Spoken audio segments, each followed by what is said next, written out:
The stone walls of Čachtice Castle stand in silence. But silence does not mean peace. For those who linger too long within its ruins, it seems as though echoes still ripple through the air, echoes of screams that once shook the corridors, echoes of footsteps in chambers where no one lives anymore. The castle looms above the Slovakian countryside like a skeletal memory, its towers crumbling but its presence undiminished. Even now, centuries later, local villagers avoid the place after dusk. They say that in winter, when the wind cuts like a knife across the hills, you can still hear faint cries carried on the night air. Legends cling to these walls like ivy. Stand in what remains of the northern tower, they say, and you can almost smell it. The metallic tang of iron mingled with the sweet, rotten perfume of old decay. It is not merely imagination. It is memory, etched into stone, into soil, into the collective fear of generations who grew up in the shadow of this fortress. And at the center of these stories is a name that still inspires shivers across Europe. Elizabeth Báthory, the so-called Blood Countess. The year is 1610. In the damp bowels of Čachtice, candles sputter in the cold air, throwing faint light across walls blackened with soot and stain. A woman sits in a bath that is not filled with water. The liquid is thicker, darker, steaming faintly in the dungeon chill. Her pale skin, once renowned across Hungary for its beauty, now shows the first betrayals of age, wrinkles tracing the corners of her eyes, faint lines pressing into her lips. And yet, as she runs her hands through the crimson bath, she believes, with the certainty of faith, that youth and beauty are still within her grasp. The liquid comes at a cost. A girl lies nearby, motionless, her body emptied of life. She was 16, barely more than a child. Her only crime, a clumsy hand that tugged too hard at the noblewoman's hair while dressing it. For that mistake, she has been silenced forever, her blood now serving a purpose she could never have imagined. It is here, at this moment, that the legend of Elizabeth Báthory becomes something larger than history, something closer to myth. How could a woman of noble birth, educated in philosophy, fluent in languages, raised in the corridors of European power, descend into such depths of cruelty? Was she merely a monster by nature, or the inevitable product of a world that exalted bloodlines while ignoring the value of human life? To answer that question, we must go back, not just to her crimes, but to her beginnings. For monsters are rarely born. They are shaped, molded by the circumstances of their time. Elizabeth was not a phantom pulled from nightmare. She was a daughter, a wife, a widow, a noblewoman, living in an age when the boundary between civilization and savagery was perilously thin. Before we descend into the chambers of her horrors, it is worth pausing at the threshold of history itself. Castles like Čachtice were more than stone and mortar. They were theaters of power, where life and death were staged daily for the benefit of those who ruled. The peasants who lived in the valleys below offered their sweat, their grain, and sometimes their lives to maintain the wealth of those within these walls. In this world, cruelty was not an aberration. It was governance. It was a tool, sharpened by fear.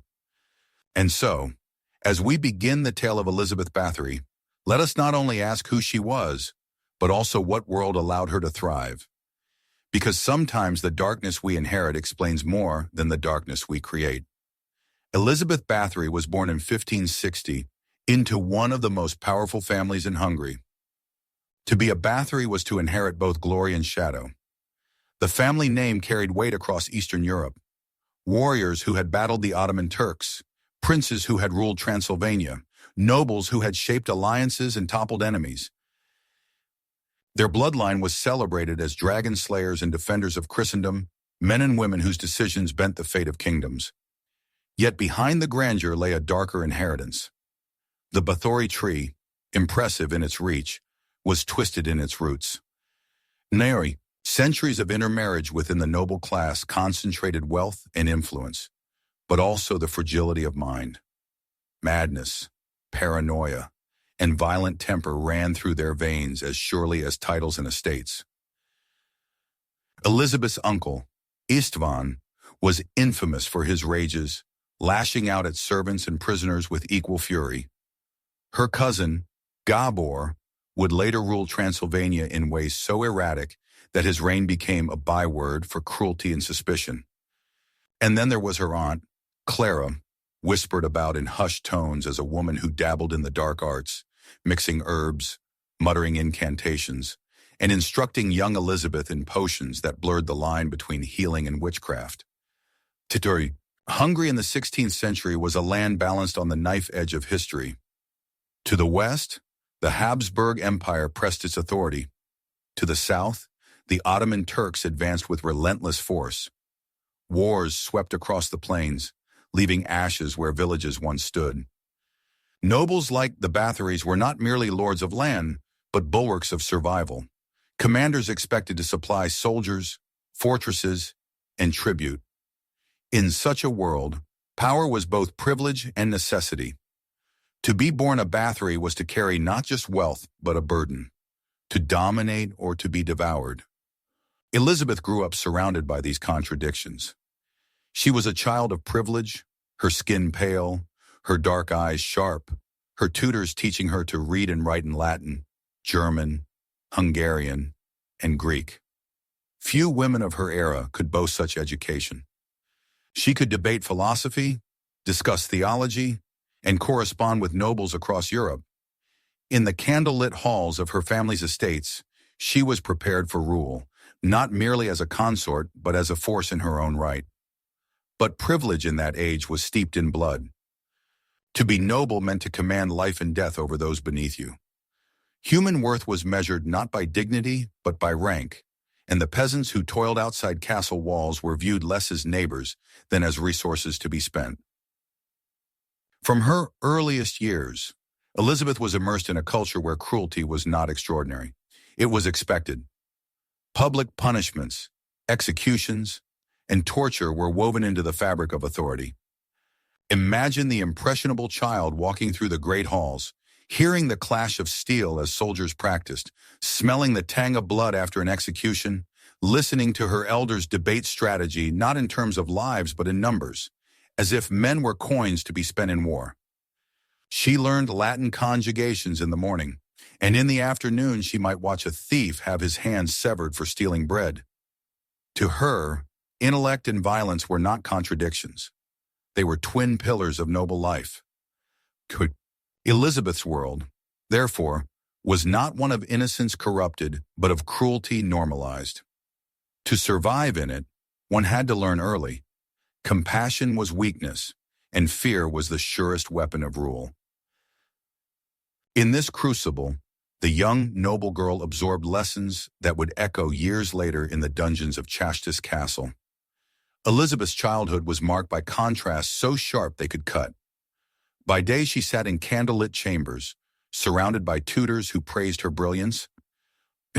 She learned languages with ease: Hungarian, Latin, German, and Greek, her young mind absorbing words and philosophies far beyond her years. She read about the grandeur of Rome, the wisdom of Aristotle, the strategies of Machiavelli, and she grew up believing she was destined to command rather than to obey. Few girls in Europe possessed such an education. She was not being groomed to be a mere ornament of court, but a woman capable of holding power. Yet when night fell, or even sometimes in the stark light of morning, Elizabeth was taught other lessons, lessons that no book recorded, but that her family understood well. The Báthory estate was not only a place of refinement, but of fear. Her aunt Clara, notorious for her strange practices, whispered to the young girl about herbs and charms, showing her powders that could kill in silence and salves that could numb pain. Whether these were the healing traditions of folk medicine or the shadows of witchcraft, Elizabeth learned that the line between remedy and poison was as thin as a blade of grass. The most vivid lessons, however, came not from books or herbs, but from blood. At the age of 11, Elizabeth witnessed her first execution. A peasant accused of stealing grain, perhaps desperate after a poor harvest, was brought before her father. For nobles like the Báthorys, justice was not blind, it was performance. The sentence was death, but not the swift mercy of a sword. Instead, the man was stripped, bound, and dragged into the courtyard. From the warm chambers above, Elizabeth watched. The winter winds cut through the air like knives, and the condemned was left exposed, his cries echoing against the stone.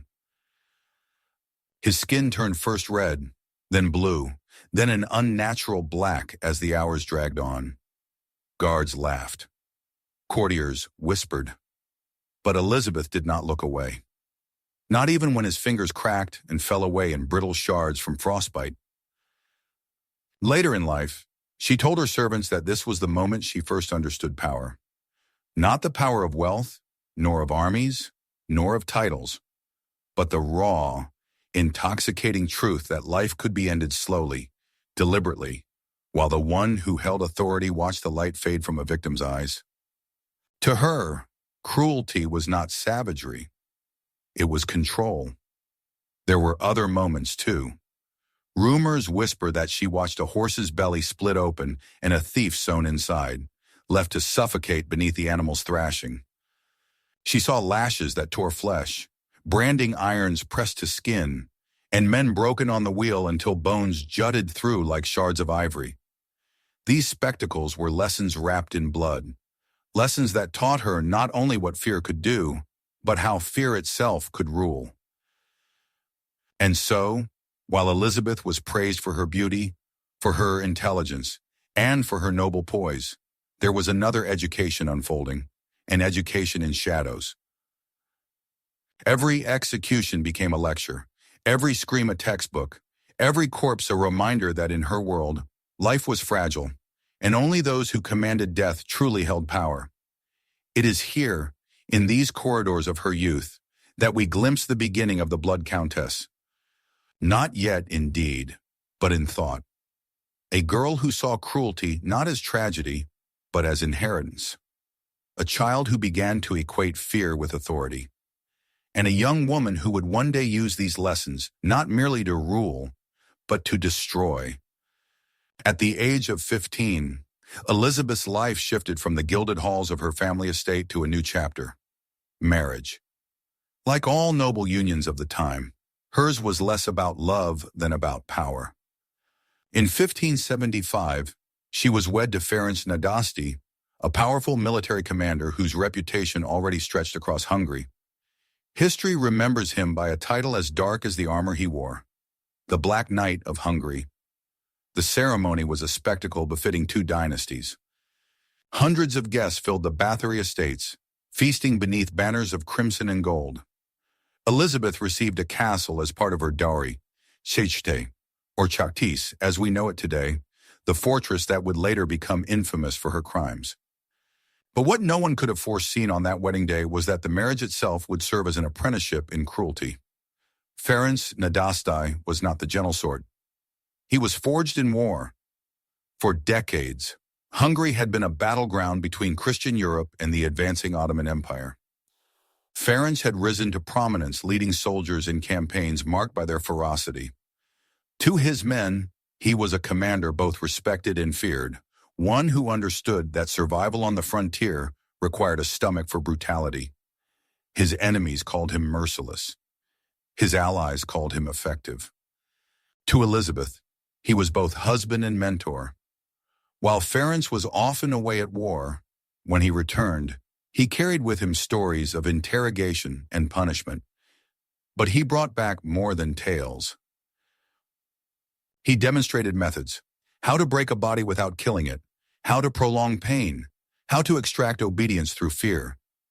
The young countess, already fascinated by the power she had witnessed in childhood, now had a partner who not only condoned her darker curiosities, but encouraged them. Their honeymoon, if such a word can be applied, was spent not in romance but in shadowed chambers below the castle. Servants who displeased them became objects of experiment. A girl who spilled wine might find herself burned with irons. A boy who spoke disrespectfully might endure needles driven beneath his nails. These punishments were not swift executions meant to uphold justice. They were rehearsals of pain, carefully measured to satisfy the couple's shared appetite for control. For Elizabeth, these lessons were revelations. She discovered that the human body could endure far more than she had imagined. She learned precision, where to cut so the victim bled but did not die, how to inflict terror without granting the release of death. And with each experiment, she felt a thrill that no silks, no jewels, no courtly intrigues could provide. Pain itself became her intoxicant, but there was more than cruelty in their partnership. Ferenc, despite his brutality, was also a man of ambition. Together, he and Elizabeth built a reputation as a power couple of their age. While he waged war against the Ottomans, she managed estates, corresponded with nobles, and commanded respect in courtly circles. In public, she was poised, educated, admired for her wit and beauty. In private, she and Ferenc shared secrets darker than any court would dare whisper. Then, in 1604, Ferenc died. The official cause was illness, though rumors whispered that even the Black Knight had grown uneasy with the depths of Elizabeth's cruelty, and perhaps fate itself intervened. Regardless of the truth, his death marked a turning point. At 44, Elizabeth was no longer merely a noblewoman's wife. She was a widow with vast estates, immense wealth, and, most importantly, absolute authority over hundreds of lives. For the first time in her life, there was no husband, no father, no overseer above her. She answered to no one but herself. And with that freedom came a dangerous revelation. She could now indulge her darkest impulses without restraint. The Countess was about to step fully into the role history would remember her for, not merely a participant in cruelty, but its architect. When Ferenc Nadasdy, the Black Knight of Hungary, died in 1604, Elizabeth Báthory stood at a crossroads. She was 44 years old, wealthy beyond measure, and mistress of lands that stretched for miles across the Hungarian countryside.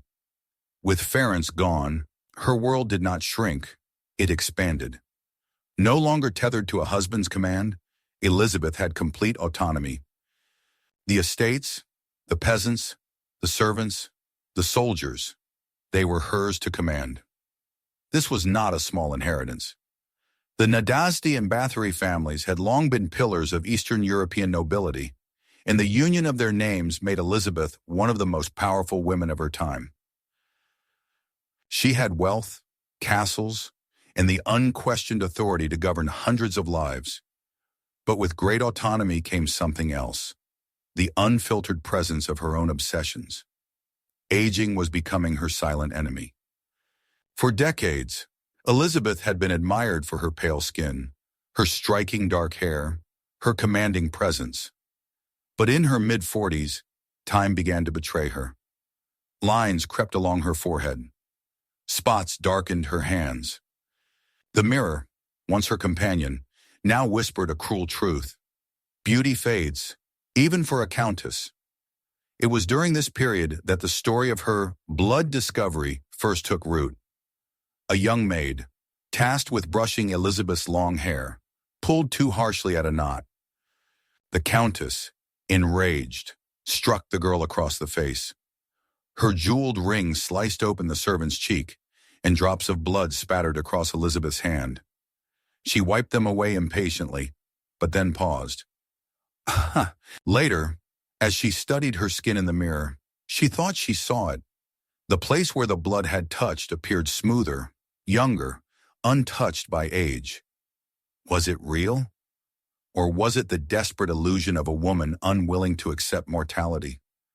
To Elizabeth, it didn't matter. Belief was enough. In that moment, a seed was planted, one that would grow into madness. From then on, the Countess's fascination with blood intensified. She began with small experiments. A pinprick here, a shallow cut there. She collected the crimson liquid in bowls and smeared it across her skin, watching her reflection for changes. Servants whispered of her long hours before the mirror, studying her face for signs that youth could be coaxed back from the past. But belief, once born, has a way of demanding proof. Elizabeth became convinced that blood was not just a symbol of youth, but the very essence of it. The small amounts she gathered were no longer enough. She craved more blood, more victims, more certainty that she could defy the natural order. The timing of her obsession was not accidental. Across Renaissance Europe, alchemists and physicians searched for elixirs of life. Tales of secret tonics, magical springs, and powders of rejuvenation were whispered in courts from Prague to Florence. Even learned men like Paracelsus had written of the body's hidden energies and the possibility of prolonging life. For Elizabeth, raised in a family that mingled nobility with superstition, the idea that youth could be preserved through ritual was not unthinkable. It was plausible. But where others pursued philosophy and alchemy, Elizabeth pursued flesh and blood. She had the wealth to buy rare perfumes, the influence to import exotic oils, the means to secure the finest cosmetics Europe could offer. Yet none of it satisfied her. Only one substance seemed potent enough to fight the slow march of age. And for that substance, someone always had to suffer. What began as accident soon hardened into obsession. And with no husband to restrain her, no authority to check her impulses, the Countess of Čachtice was about to cross the line from cruelty into something far more monstrous. The first death done for blood was not planned as ritual. It emerged almost by accident. After the incident with the maid's cut cheek, Elizabeth became convinced that blood contained power, a hidden vitality that might be transferred to her own body. She began with small trials, masking her intentions as punishment. A careless servant might be pricked with a needle, her blood collected in a silver bowl. Elizabeth dabbed it onto her skin like rouge, then studied her reflection in obsessive silence, searching for any trace of change. At first, it was never enough. Her handmaiden whispered that the Countess spent hours with mirrors, sometimes holding them so close her breath fogged the glass. She was no longer content with jewels, silks, or feasts. Her mind fixated on the most fragile of treasures, her own beauty. And as her obsession grew, her cruelty darkened. Elizabeth began to experiment in earnest. Some punishments that once would have ended in bruises now ended in death. A servant girl accused of laziness was beaten until her lifeblood filled the floor. Another, accused of stealing bread, was cut deliberately in ways that allowed Elizabeth to collect the blood more efficiently. Always, the victims were young, fair, and healthy. To Elizabeth, their vitality was something she could steal, something she could drink into her skin. In this, she was not entirely alone. Across Europe, whispers of blood's power had long existed. Ancient physicians had believed that blood carried the essence of life. Medieval doctors practiced bloodletting to balance humors. Folk healers told tales of maidens' blood-curing ailments, of the young reviving the old. Elizabeth, with her upbringing steeped in superstition and her aunt's half-magical remedies, found herself stepping into a tradition that blurred science and sorcery. But unlike philosophers and alchemists, she did not write theories. She spilled bodies.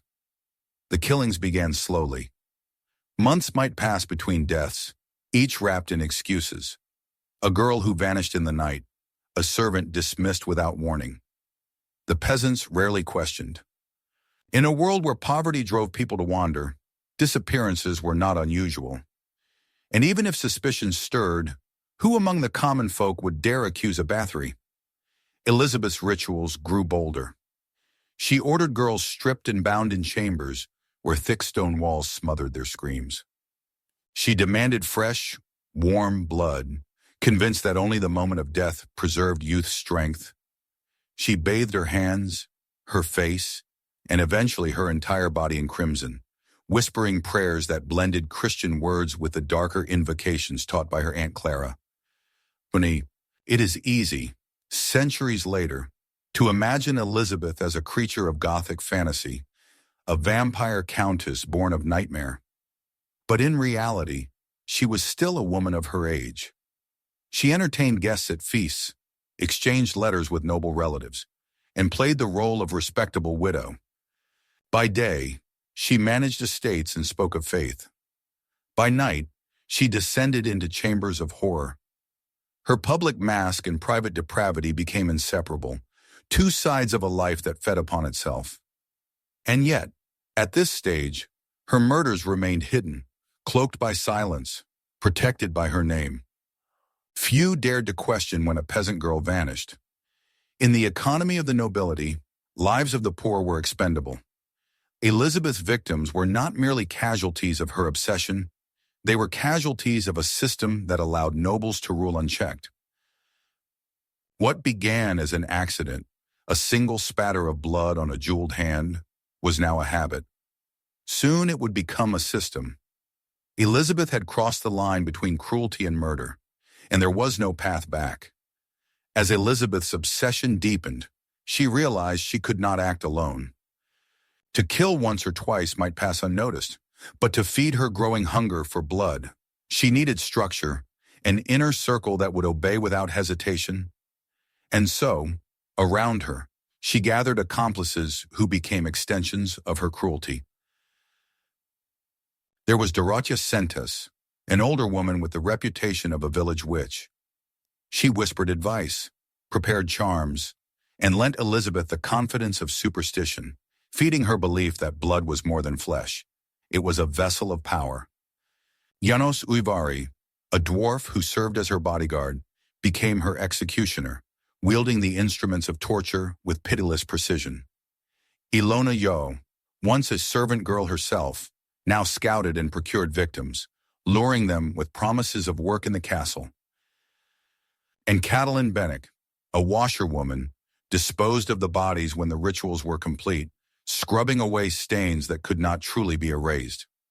Together, they formed what can only be described as a system of murder. Their roles were divided with grim efficiency, one to lure, one to restrain, one to torture, one to cleanse.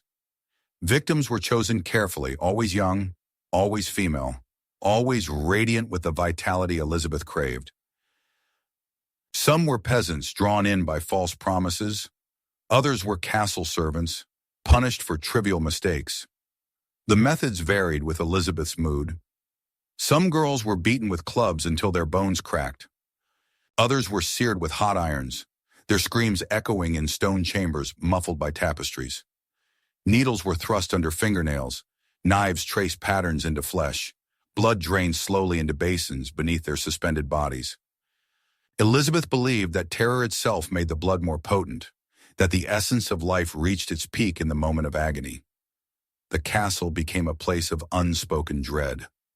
Servants moved in silence, never knowing whether a clumsy step or a misplaced glance might seal their fate. Villagers whispered but did not act. To accuse a noblewoman was to court ruin. Even those who suspected something dark within Čachtice's walls dared not speak. In feudal Hungary, the lives of peasants were not counted. They were weighed and found easily expendable.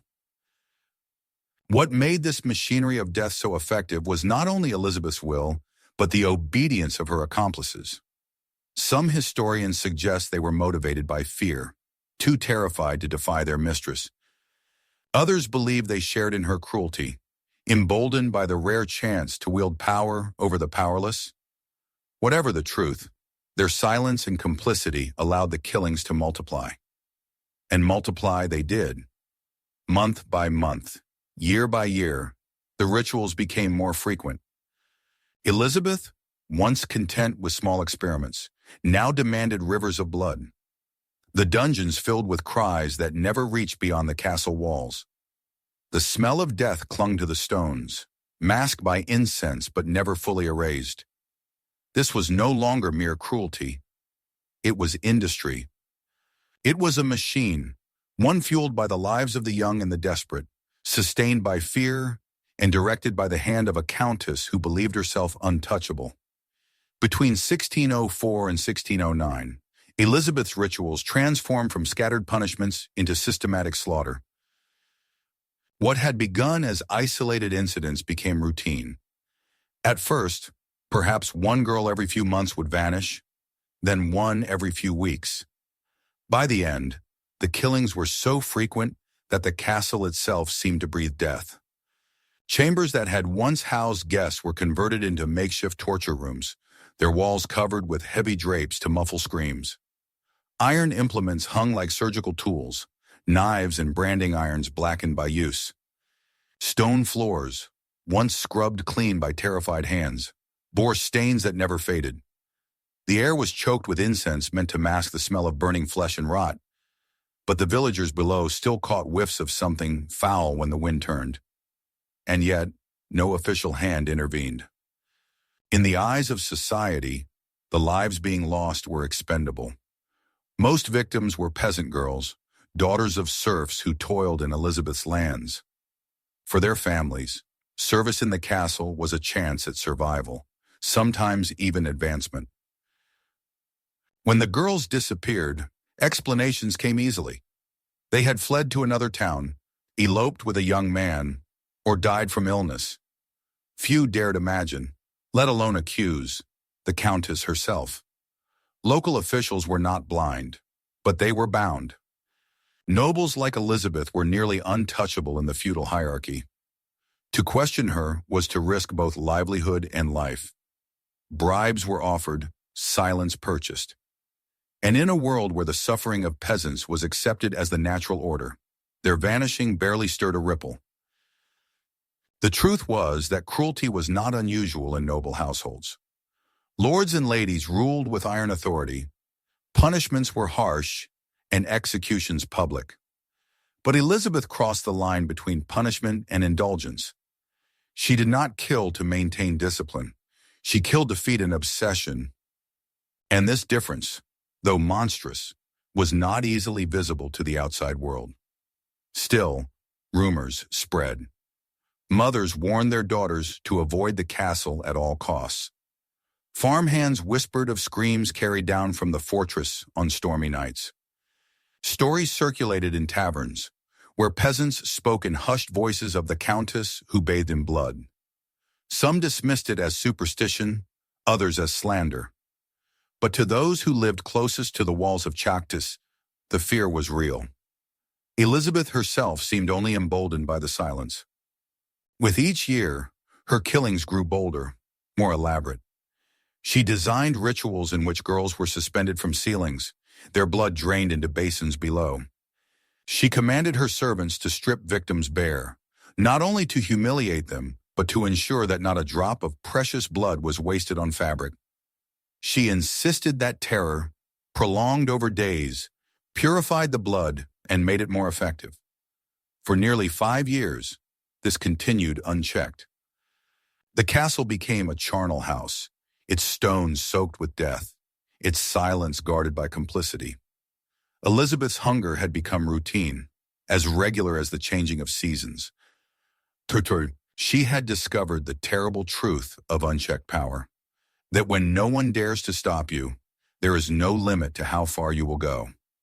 By the end of the first decade of the 1600s, Elizabeth was no longer satisfied with the blood of peasant girls. She had killed so many that even she began to doubt their effectiveness. In her twisted reasoning, she convinced herself that the blood of commoners was weaker, tainted by their low birth and constant toil. If youth and vitality could truly be absorbed, then surely noble blood, pure, refined, touched by generations of privilege, would be more potent. And so she turned her gaze higher. At first, the shift was subtle. Elizabeth began inviting daughters of minor nobles to her castle under the guise of education.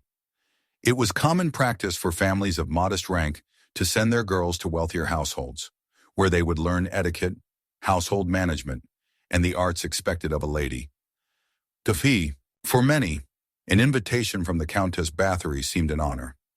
Few suspected that behind her refined smile lay something closer to a wolf's grin. The first known noble victim was a distant cousin, Anna, just 16 years old. Her parents entrusted her to Elizabeth, believing she would receive refinement and protection. Letters soon arrived, polite notes filled with reports of her studies, written in her own style. But these letters were forgeries. Anna was already dead, tortured for days until her youth was drained in crimson bowls. Elizabeth herself had penned the letters, mimicking the girl's hand, weaving lies to delay suspicion. But deception could not last forever. When Anna failed to return home, her parents traveled to Čachtice. Elizabeth received them graciously, expressing concern, suggesting that perhaps their daughter had run away with a suitor. She even offered help in the search. But her mask slipped when Anna's mother noticed something chilling. The Countess wore her daughter's necklace, a family heirloom that Anna would never have parted with willingly. Whispers spread quickly. Noble families are not like peasants. They have voices that carry into courts, and their daughters cannot vanish without consequence. Rumors multiplied. Young women who entered Čachtice Castle often never returned. Invitations from Elizabeth began to be treated with dread, and some parents refused to send their daughters at all. Those who did agreed only on the condition of frequent letters or visits. The circle of suspicion began to tighten.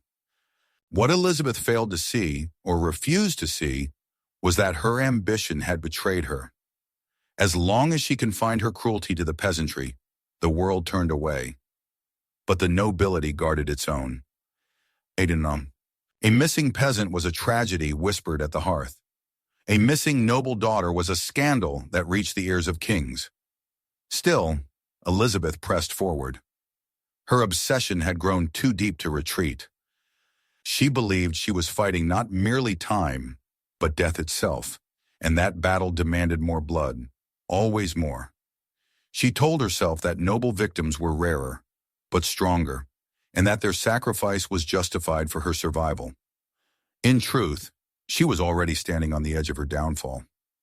It would not be long before her crimes, once hidden by silence, became too loud to ignore. The rumors about missing noble daughters soon reached the highest ears. At court in Vienna and Bratislava, whispers of Countess Báthory's strange habits grew louder. The Hungarian king, Matthias II, had long carried a grievance against the Báthory family, not least because the crown owed them substantial debts. To move against Elizabeth was not only an act of justice, but also a chance to weaken her lineage and seize her vast estates. The king entrusted the matter to György Thurzó, the Palatine of Hungary, the highest-ranking noble after the king himself. Ironically, Thurzó was a relative of Elizabeth's late husband, and so could not be accused of acting purely out of malice.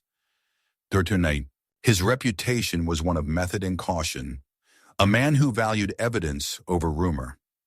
If he could prove the Countess guilty, the verdict would be beyond dispute. Thurzó began quietly. He traveled through the countryside, meeting families whose daughters had vanished after entering Elizabeth's service. Their testimonies painted a chilling pattern. Forged letters, false reassurances, silence followed by absence. Mothers spoke of necklaces and garments recognized on other girls, jewels that once belonged to the missing. Some survivors, servants who had fled, spoke in trembling voices of chambers where girls were chained, beaten, and drained of blood while the Countess looked on. The investigation stretched for months. Thurzó interviewed dozens of witnesses, compiling testimonies that filled entire ledgers. Local officials confessed to having been bribed to remain silent. Priests whispered of sins too dark to name, but too consistent to ignore. Even among the nobility, murmurs of suspicion grew. Elizabeth's reputation, once gilded, was now stained beyond repair. But Thurzó understood the danger of moving too soon. Elizabeth was still a Báthory, protected by her name and by law. To accuse a noblewoman without irrefutable evidence risked scandal and civil unrest. He needed to catch her not just by rumor, but by deed red-handed, surrounded by undeniable proof. Meanwhile, Elizabeth continued as though untouchable. Her rituals did not cease. Perhaps she suspected nothing. Perhaps she believed herself beyond consequence. Either way, the trap was closing. The walls of Čachtice Castle, once her shield, were about to become her prison. By December of 1610, Thurso was ready. He had gathered enough testimony, enough whispers, enough blood-soaked fragments of truth. With the king's warrant in hand and soldiers at his back, he rode toward Čachtice to confront the woman whose cruelty had echoed across the land. What he would find there would haunt him in all of Europe for centuries. On the cold dawn of December 29th, 1610, the silence surrounding Čachtice Castle was broken by the sound of hooves and steel. Palatine Gheorghe Thurso arrived with soldiers carrying a royal warrant. The mist hung low over the hills, and the villagers, still asleep in their cottages, would later remember hearing the distant thunder of boots echoing against the stone walls. Thurso had planned carefully. He wanted the element of surprise. The soldiers advanced through the fortress gates before servants could scatter or evidence be destroyed. What greeted them was not merely suspicion confirmed, it was horror unveiled. The first thing that struck the men was the stench. It was the unmistakable odor of death, thick and cloying, pressing against their lungs. Several soldiers gagged, some stepped back into the winter air to recover. But the Palatine urged them forward. The smell was a guide, leading them deeper into the castle's bowels. In one chamber, they found two young women, barely alive, their bodies ravaged by torture. One was so recently beaten that her wounds still bled. Another, lifeless, lay discarded as though she had been no more than refuse. The soldiers, hardened men who had seen war, were shaken. In another room, they discovered partially dismembered remains, limbs arranged in patterns that suggested more than cruelty, perhaps ritual. Basins of congealed blood stood in corners, and tools of torture, irons, pincers, knives were scattered as if hastily abandoned. But the most dreadful sight awaited in Elizabeth's private chambers. There, they found a great silver tub filled with liquid dark and steaming. The color left no doubt. It was blood. Floating within were strands of hair and small, pale fragments of flesh. On the floor nearby lay another girl, newly slain, her blood clearly drained into the bath. And there was Elizabeth herself. Accounts differ. Some say she was found in the act of overseeing a torture, others that she stood by the basin, her dress spattered with red. But all agree that she was calm, even defiant. To the soldiers, she was less a noblewoman than a specter, her pale face lit by candlelight, framed in the steam rising from her grisly ritual. Among the evidence was a small, leather-bound book, Elizabeth's personal diary. In it, investigators claimed to have found lists of names, numbers, and disturbing descriptions of her experiments. Some said the entries totaled over 600 victims. Others believed those numbers were exaggerated by later retellings. Yet even the smallest fraction of what was recorded was monstrous beyond imagination. The soldiers led her away, but the castle itself remained behind as testimony. Its walls dripped with the echoes of what they had seen. Torture chambers disguised as storerooms, hidden doors leading to pits, stones that would never again be free of the stains they had absorbed. For Thurso and his men, the raid was not simply the capture of a criminal, it was a descent into a nightmare. And though Elizabeth was now under arrest, her crimes had already begun their transformation into legend. Elizabeth Báthory herself would never face a courtroom. Her rank as a countess placed her beyond the reach of ordinary justice, and King Matthias, wary of setting a precedent by executing nobility, allowed her punishment to take a different form. But her accomplices, the ones who had lured, restrained, tortured, and disposed of bodies, were not so fortunate. In early 1611, the trials of Dorothea Sentes, János Újvári, Ilona Jo, and Catalin Bennek began. Europe had seen witch trials and heresy trials before, but this was something different. A public unmasking of systematic murder that chilled even seasoned judges. The court heard testimony from peasants, former servants, and officials. Witness after witness spoke of missing daughters, of screams in the night, of bribes given to silence suspicion. Survivors described punishments that had crossed the line into torment, beatings that lasted for hours, flesh burned by irons, fingernails torn away, bodies drained of blood into bowls placed beneath them. The evidence was overwhelming. Investigators presented items taken from Čachtice: torture devices, blood-stained garments, fragments of bone buried shallowly in castle grounds. But the most damning testimonies came not from the victims' families, but from the accomplices themselves. Faced with the certainty of death, each turned on the others, weaving a tapestry of horror in which Elizabeth was always the central figure. Dorothea, the so-called witch, claimed she had only obeyed orders, yet witnesses described her as an eager participant who devised new methods of pain. Janos, the dwarf who served as executioner, admitted to killing with his own hands but insisted fear had driven him. Ilona, who had once been a servant girl herself, confessed to luring others to their deaths. Catalin, the washerwoman, described scrubbing away stains while pretending not to hear the screams that echoed above. The public devoured the proceedings. Pamphlets circulated across Hungary and beyond, describing the monstrous acts of the Blood Countess and her circle.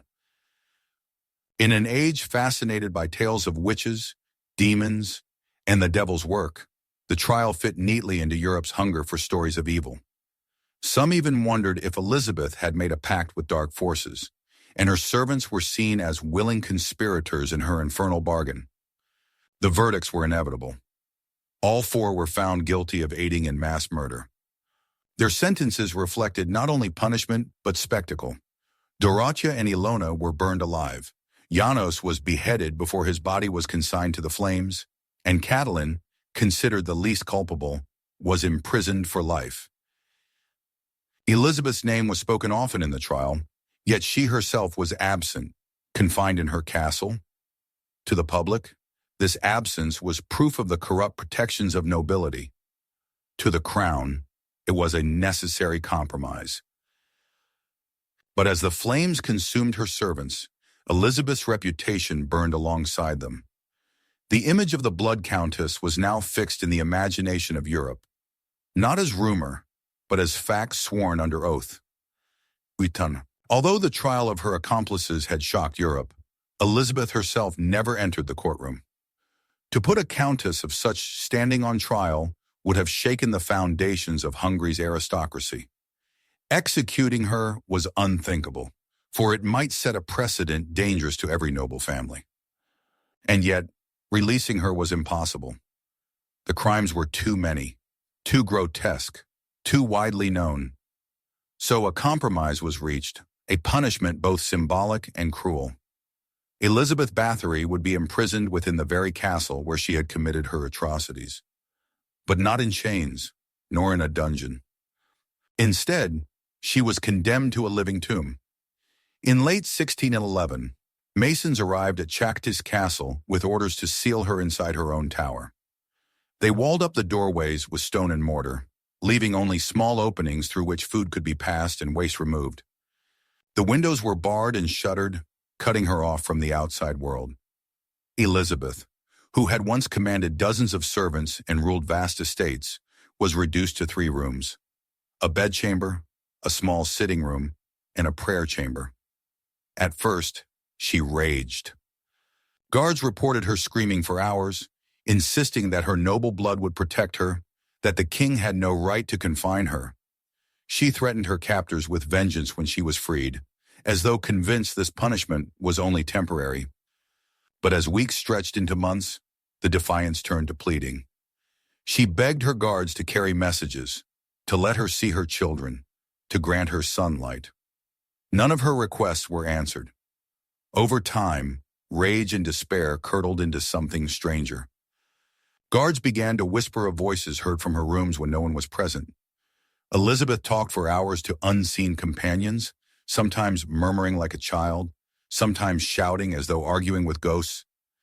She claimed that the spirits of her victims appeared to her, young girls standing at her bedside, their pale forms dripping blood, whispering in languages she could not understand.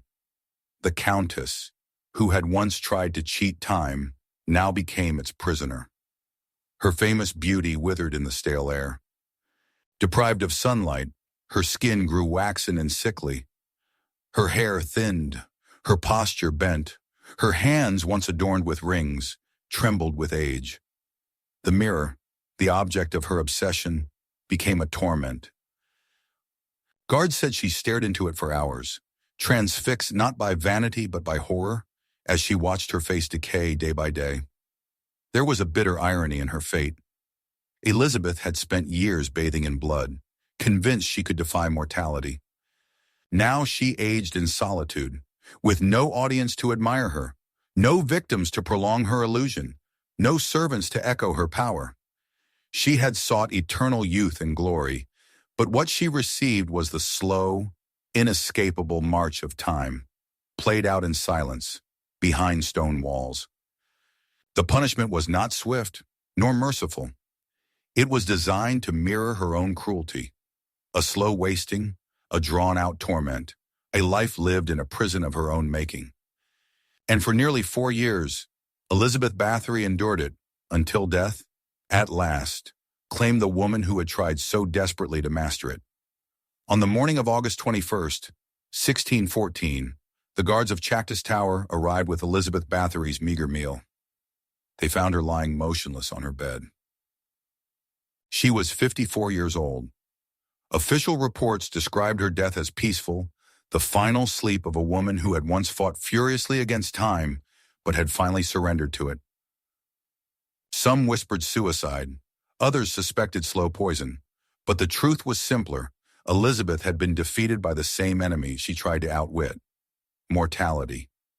Her death brought little mourning. To many, it was a relief, a closing of a wound that had festered in the heart of Hungary for years. Yet her burial was far from simple. At first, she was interred in the local church at Čachtice, but the villagers protested violently. They claimed her presence defiled sacred ground, that her body carried the weight of curses and sin too great to rest among the innocent. The church relented, and her remains were moved in secrecy to the Báthory family crypt in Exod, far to the east. Her grave was left unmarked, deliberately hidden, so that no pilgrim, whether of curiosity or devotion, could ever stand before it. The castle itself quickly fell into ruin. Servants fled, unwilling to remain in walls where so many had screamed and bled. Locals avoided the fortress, whispering that it was haunted by the ghosts of Elizabeth's victims. Travelers passing through the region reported strange lights flickering in the abandoned towers, voices echoing through empty halls, and sudden chills in rooms where no one had walked for years. In the decades that followed, her story began to spread across Europe. Some accounts focused on the cold facts, the testimonies, the number of bodies, the details of her trial, but others grew more elaborate, weaving in superstition and horror. Within a generation, Elizabeth Báthory was no longer simply a noblewoman turned killer. She had become legend, a figure of almost supernatural evil, a woman who bathed in the blood of virgins to preserve her youth. Her name left a scar on Hungary's history, but it also gave rise to myth. In taverns and courts alike, she was compared to witches, demons, even to the undead. Some claimed she was the first female vampire, her crimes inspiring stories that would echo centuries later in Gothic literature. To those who feared her memory, the ruins of Čachtice were cursed ground. To those drawn to the macabre, they became a place of dark fascination. Thus, in death, Elizabeth achieved a kind of immortality, not the eternal youth she had sought in blood, but a permanence far stranger. She became inseparable from the castle, a spirit bound to stone, her legacy preserved not in beauty, but in terror. The story of Elizabeth Báthory did not end with her burial. In some ways, her death was only the beginning. For while her body was hidden, her legend escaped the crypt. Within a few short decades, Whispers of her cruelty spread far beyond Hungary's borders, reshaped with every retelling until fact and folklore were indistinguishable. Chroniclers recorded testimony that she had killed dozens, perhaps hundreds, of girls. Some witnesses claimed 80, others spoke of 200, while still others insisted on more than 600 victims. The numbers swelled with time, each generation adding weight to the horror. What began as rumor hardened into a myth of almost supernatural scope. A.D. Writers in Vienna and Krakow, Prague and beyond, began to retell the tale in pamphlets and chronicles, each version darker than the last. Soon she was no longer merely a noblewoman with a taste for cruelty, but a monster who bathed in the blood of virgins to preserve her beauty. The image was vivid, terrifying, irresistible, and it spread like wildfire across Europe. In this way, Elizabeth Báthory became something more than a historical figure. She became a cultural archetype. Gothic writers of later centuries would draw on her legend when crafting the female vampire. Beautiful, aristocratic, eternally young, but feeding on the lives of the innocent. From Sheridan Le Fanu's Carmilla to Bram Stoker's Dracula, the shadow of the Blood Countess lingers in the background. Folklore also transformed her into a symbol of feminine corruption. In an age when women were expected to be chaste, nurturing, and obedient, Elizabeth's story became a warning of what could happen when female power went unchecked. Her sexuality and cruelty were exaggerated until she was less a woman than an embodiment of sin itself. Part seductress, part demon, part witch. And yet, buried within the myth remains the historical Elizabeth, a widow, a noblewoman, a product of a violent age who wielded power in ways that horrified her contemporaries. The myth made her eternal, but it also obscured the truth. What we remember most today, the infamous bloodbaths, may be less historical fact than legend carefully cultivated by enemies, storytellers, and time itself. Still, whether truth or invention, the image was too powerful to fade. The Countess became immortal, not through blood, but through story. Her beauty crumbled in life, but in death, she was transformed into a dark icon who has haunted Europe for more than 4 centuries. For centuries, Elizabeth Báthory's name has been remembered, but the names of her victims have faded into silence. History has preserved the monster. It has nearly erased those who suffered beneath her. Yet to understand the true weight of her crimes, we must remember that they were not faceless girls in a legend, but living, breathing human beings with families, hopes, and futures of their own. Most of the victims were servant girls, aged 14 to 20. They came from nearby villages, drawn to the castle by promises of work. For their families, sending a daughter to Čachtice seemed a chance for stability, a position that might help feed younger siblings, or allow the girl to learn skills that would one day help her marry. Instead, they found themselves caught in a nightmare where the very lady who should have protected them became their executioner. A few names survive in court records. Anna, who was torn apart by dogs after days of torture. Kata, whose flesh was burned with irons until her body gave way. Pola, beaten so savagely with clubs that her cries echoed across the courtyard. Each of these girls lived a life cut short not by accident or war, but by the vanity of a woman who believed their youth was hers to consume. Even noble-born victims, though fewer, shared the same fate. They were sent by parents who trusted the Countess's reputation, expecting refinement and protection. Instead, they found themselves locked in stone rooms, stripped of dignity, their cries stifled by thick walls.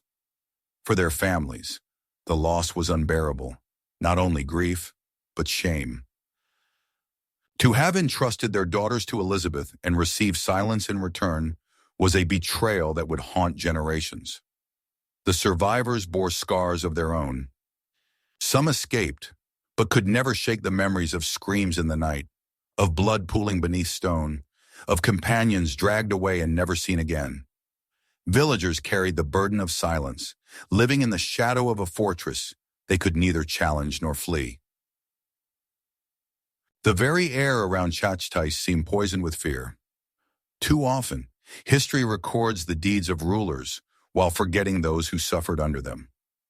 But here, perhaps more than anywhere, it is essential to remember, Elizabeth's legend was built not on her own power, but on the stolen lives of hundreds of young women. They were the foundation of her myth, the unseen voices that gave weight to the horror.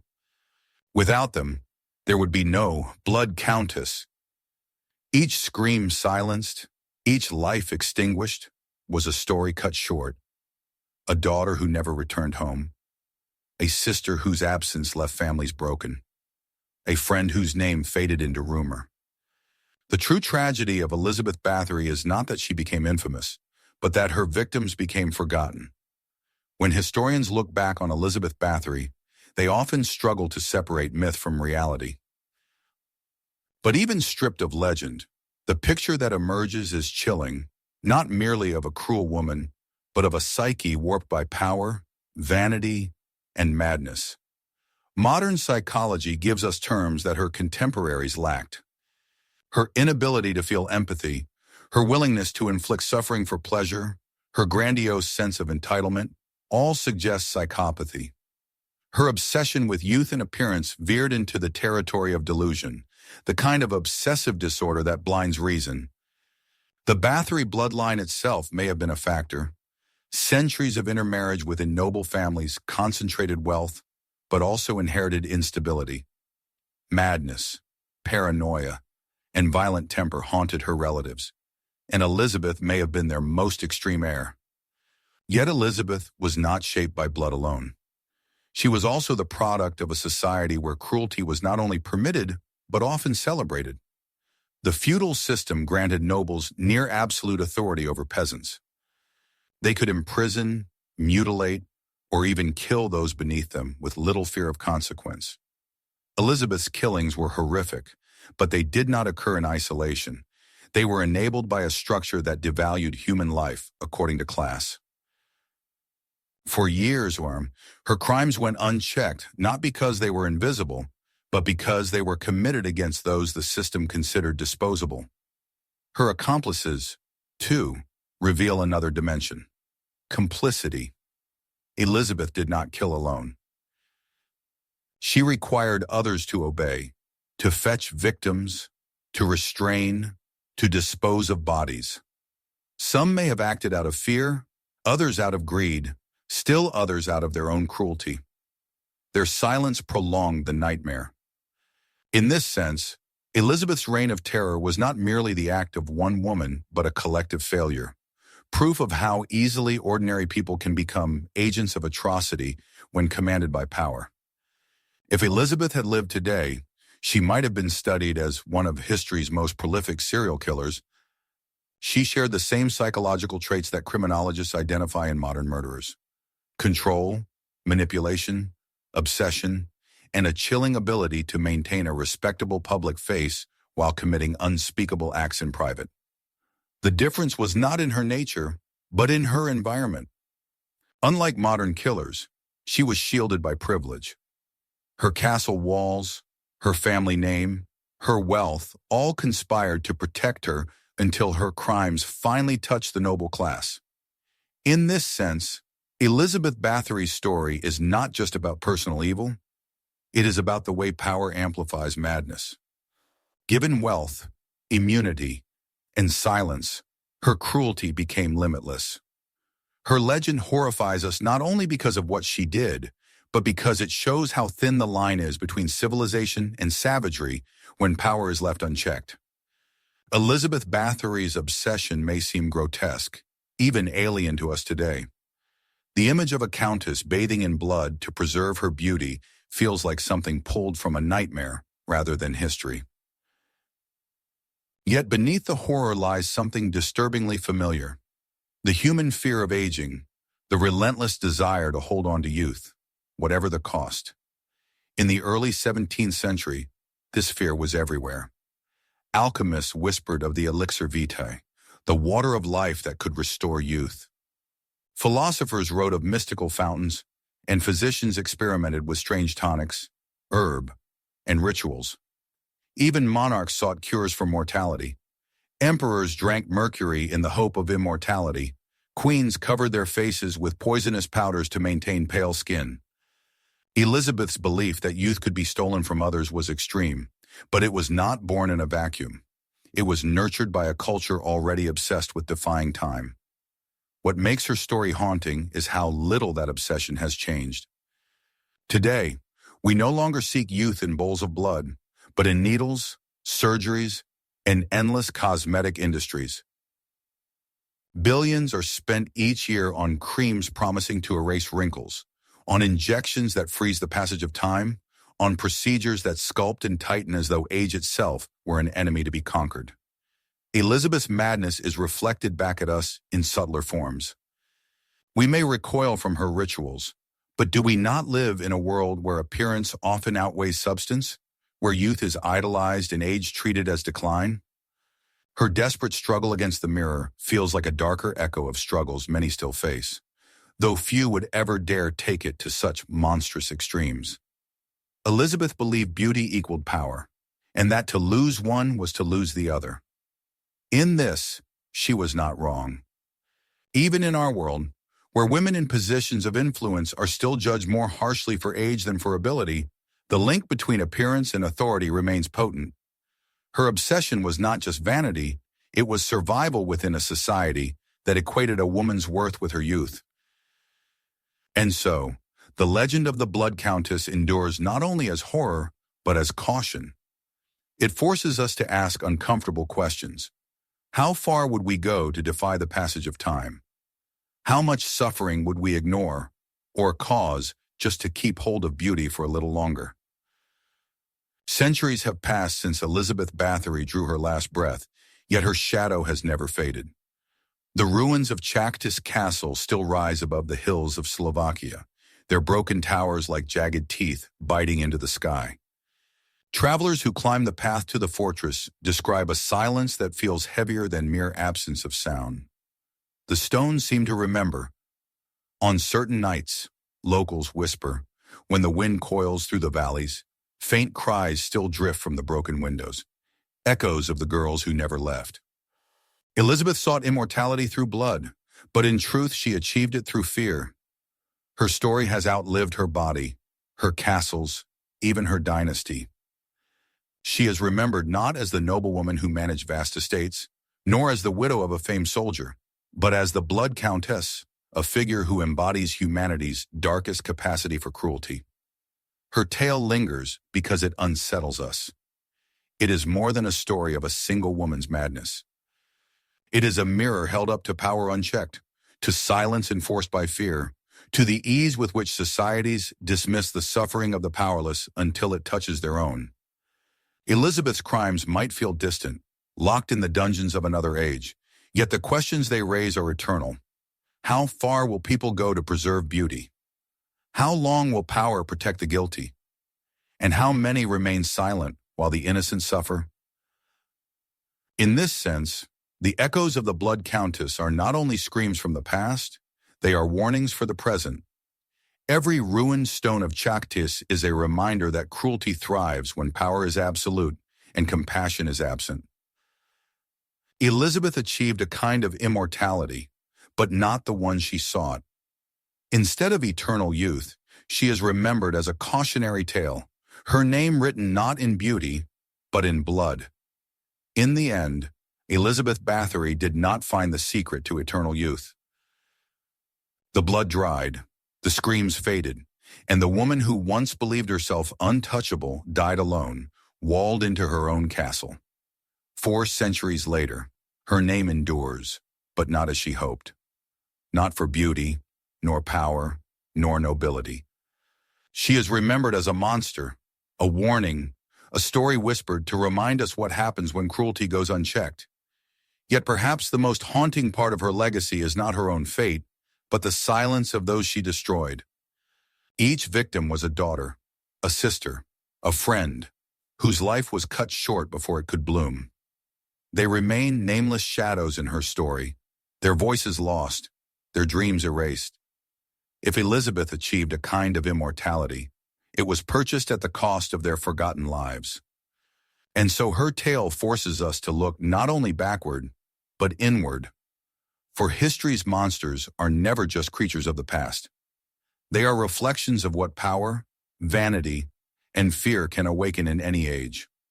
Elizabeth's mirror did not only show her face, it shows ours as well. The ruins of Čachtice still stand, crumbling but defiant.